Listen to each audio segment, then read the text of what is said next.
अधूरे सपनों की खुशबू।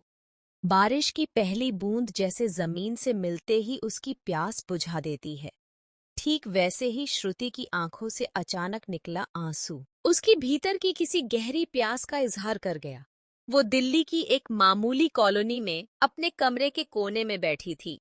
पुरानी किताबें, टूटा सा टेबल और दीवार पर टंगी एक तस्वीर उसके पापा की। पापा जो अब नहीं थे, पर उनकी मौजूदगी हर सांस में थी। श्रुति का सपना था एक बड़ी लेखिका बनने का, पर सपने कहाँ पूछते हैं कि घर की आर्थिक हालत कैसी है। पापा की नौकरी गई, फिर बीमारी आई और फिर वो चुपचाप चले गए। पीछे रह गई माँ, जो टिफिन बनाकर श्रुति की पढ़ाई का खर्चा उठा रही थी, और श्रुति जो सुबह कॉलेज, दोपहर ट्यूशन और रात में लेखन के बीच पिसती जा रही थी। एक दिन वो अपने कॉलेज के वाचनालय में बैठी थी जब वेदांत आया, एक रचनात्मक दिमाग और समाज से असंतुष्ट नजर रखने वाला लड़का। उसने श्रुति की डायरी पढ़ ली थी गलती से और फिर कहा, तुम्हारे शब्दों में आग है, पर तुम खुद राख हो रही हो। श्रुति चौंकी। उसने पहली बार किसी को अपने दर्द में ताकत ढूंढते देखा।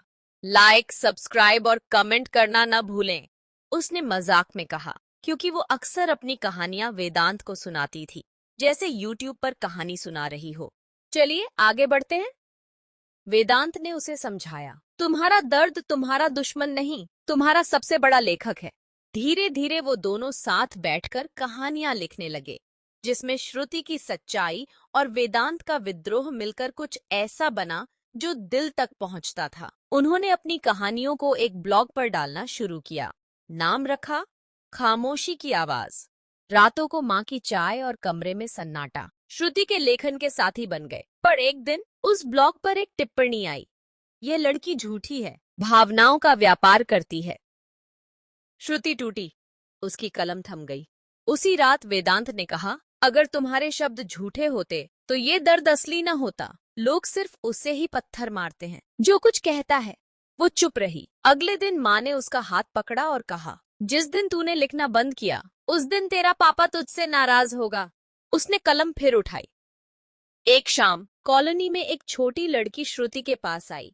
हाथ में मोबाइल था। उसने कहा, दीदी मैं आपकी कहानी रोज सुनती हूँ। मम्मी पापा रोज लड़ते हैं, लेकिन आपकी आवाज सुनकर मुझे लगता है सब ठीक हो जाएगा। श्रुति ने पहली बार जाना कि शब्द सिर्फ भाव नहीं होते, वो सांसें भी देते हैं। लाइक, सब्सक्राइब और कमेंट करना न भूलें, उसने उस बच्ची को कहानी सुनाते हुए कहा और दोनों हंस पड़ी। चलिए आगे बढ़ते हैं। फिर आया एक मोड़। वेदांत को एक स्कॉलरशिप मिली विदेश जाने की। वो जाने से पहले बोला, श्रुति तुम्हारे शब्द अब दुनिया तक पहुंचने चाहिए। मेरे साथ नहीं, अपने साथ चलो। श्रुति डर गई थी। उसके लिए लेखन एक कोना था, दुनिया नहीं। पर उसी रात उसने अपने ब्लॉग पर पहली बार अपनी तस्वीर डाली और लिखा, मैं श्रुति हूँ, एक अधूरी लड़की जो अधूरे सपनों को जी रही है। पर अधूरे सपने भी महकते हैं अगर तुम उन्हें थामे रहो। वो पोस्ट वायरल हो गई। अब उसकी कहानियां किताबों में छपने लगी थीं। माँ की टिफिन सेवा अब एक छोटा सा कैफे बन गई थी। कलम और चाय, जहां लोग आते, कहानियां सुनते और अपने जख्म बांटते। एक दिन किसी ने श्रुति से पूछा, तुम इतना सब कैसे कर पाई? उसने बस मुस्कुराकर कहा, क्योंकि मैंने कभी खुद से मुंह नहीं मोड़ा। लाइक, सब्सक्राइब और कमेंट करना न भूलें, उसने एक बच्चे को कहानी सुनाते हुए कहा, और आंखों में वो चमक थी जो केवल उन लोगों में होती है who've lived through the fire। चलिए आगे बढ़ते हैं। शिक्षा। हर अधूरा सपना अगर प्यार और सच्चाई से जिया जाए तो वो किसी और के लिए उम्मीद की रोशनी बन सकता है। संघर्षों से भागने वाले कई मिलते हैं, पर उन्हें स्वीकार कर जो आगे बढ़ते हैं, वही लोग असल मायने में जिंदगी की कहानी लिखते हैं। कभी भी अपने दर्द को छुपाओ मत, क्योंकि वही तुम्हारी ताकत का असली स्रोत है। धन्यवाद।